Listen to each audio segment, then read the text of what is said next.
The March of Innocence, a medieval tale of misguided hope. Adapted from The Children's Crusade, 1212, a mass movement with a dark ending, picture a time when beliefs and miracles seemed to walk hand in hand through the streets of Europe. It was the year 1212, shrouded in the mystique of the Middle Ages, a period brimming with fervent religious zeal and tales of divine quests. It was during this time, amidst cramped villages and the dusty roads of the countryside, that an extraordinary scene began to unfold. A scene that defies logic even today. Young boys and girls, some as young as 6 or 7, began to trickle into bustling squares and marketplaces. Like moths drawn to a flame, they arrived with wide eyes and hopeful hearts, whispering tales of a holy mission to reclaim the Holy Land. Their passion echoed like a hymn caught in the wind, calling forth more and more children. These gatherings weren't sanctioned by kings or blessed by bishops. No, they were the spontaneous convocation of innocence grasping at visions. In truth, no one knows exactly what compelled these children to set out on such a perilous journey. Some spoke of heavenly visions, divine messages, or dreams too radiant and persuasive to ignore. Yet, what seemed like a small spark of faith quickly swelled into a fervent blaze, igniting the hopes of families and entire communities that saw these children off with prayers and tears. Such scenes of poignant naivete would soon form the heart of a movement that history would remember as the Children's Crusade, a mission underscored by pure intentions, yet destined for a somber reality. The road from France to the Holy Land was unforgiving, but in their hands they carried only dreams, believing the sea would part at their arrival. Here we see the power of youth, the audacity to believe the impossible possible. Among the myriad of children and some adults that joined, 2 charismatic figures stood out. The shepherd boy, Stephen of Cloy from France, and the German boy, Nicholas. They became the unlikely leaders, speaking with an authority that belied their years. Stephen and Nicholas preached fervently, their voices infused with stories of a heavenly call to reclaim Jerusalem through non-violence. No swords, they insisted, only prayer and faith.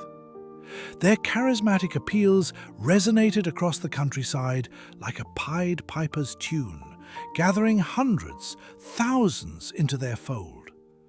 They promised deliverance, not just from the Saracen grip on Jerusalem, but from the mundane hardships that these impoverished children lived through daily.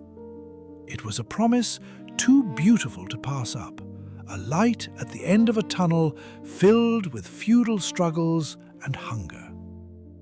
Thus, with a raggle-taggle parade of the hopeful, they set forth. With little guidance and even less support from the authorities of their day, these young crusaders faced an uncertain future. Were they to walk the path towards sainthood or sacrifice? As the band of youthful crusaders wound their way toward their distant goal, the harsh realities of their journey began to manifest. Many of these children had never strayed far from their birthplaces, yet now they faced treacherous terrains, unpredictable weather, and the ever-present challenges of hunger and exhaustion. The romantic ideals that had buoyed them waned under the weight of reality. Hope was a powerful motivator, but nature and distance were formidable adversaries. Some villagers extended temporary succor, offering meagre rations and places to rest, their inhabitants charmed by the children's glowing idea of a divine mission. But each step passed benevolent viewers into unwelcoming lands where the kindness of strangers lessened began to erode their numbers. It wasn't long before illness took hold, sapping strength and spreading like fire through the group. Fatigue and despair gnawed at their once vibrant spirits. Through it all, Stephen and Nicholas tried to reassure their followers, exhorting them to hold steadfast to their faith and visions of a miraculous success. Yet beneath the surface, doubts festered like a secret wound. Was this truly the divinely inspired journey they'd believed it to be, or simply a folly, a fever dream in an era craving miracles? As they approached the coast of the Mediterranean, what should have been a scene of jubilant anticipation turned into one of the harshest awakenings. Instead of the miraculous parting of the sea promised by a divine hand, the young pilgrims faced an unchanging horizon of unyielding waters.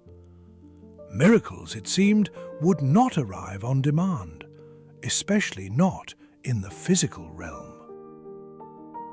Desperation began to chip away at the children's hope.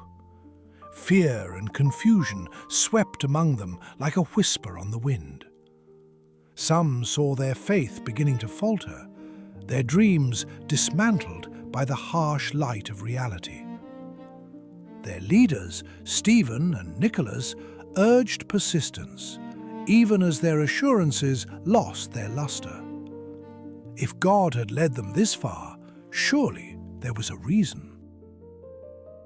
In this time of disillusionment, slippery promises emerged from unexpected places. Merchants approached with offers too enticing to dismiss.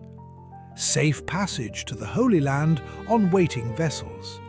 But the catch, an insidious betrayal, would soon surface with devastating clarity. Instead of delivering these innocent souls to their sacred destination, fate steered them towards slavery across foreign shores. The Children's Crusade ended not with the glory and divine intervention that its young participants had envisioned, but with disillusionment and exploitation. Betrayed and sold into slavery, many of the children vanished into the mists of history, their stories left as half-told whispers echoing through the ages. Those who survived returned home, weathered and worn, bearing tales of woe rather than triumph.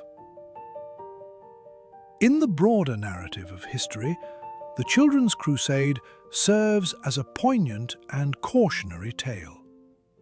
It highlights the potent force of collective belief paired with vulnerability, a reminder of the innocence that can be both our greatest strength and our greatest peril. It also starkly exposes the dark underbelly of exploitation, where the purity of youthful dreams became entangled with the harshest of human baseness.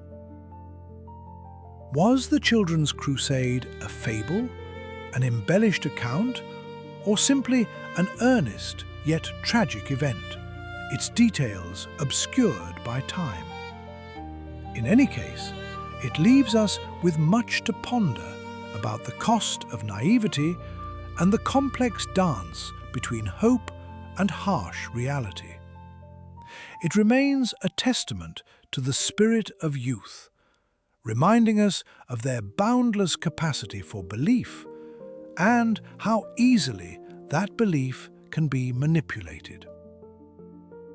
The legacy of those young crusaders lives on, a ghostly spectre teaching us that sometimes the weight of an impossible dream is too much for even the most innocent of hearts to bear.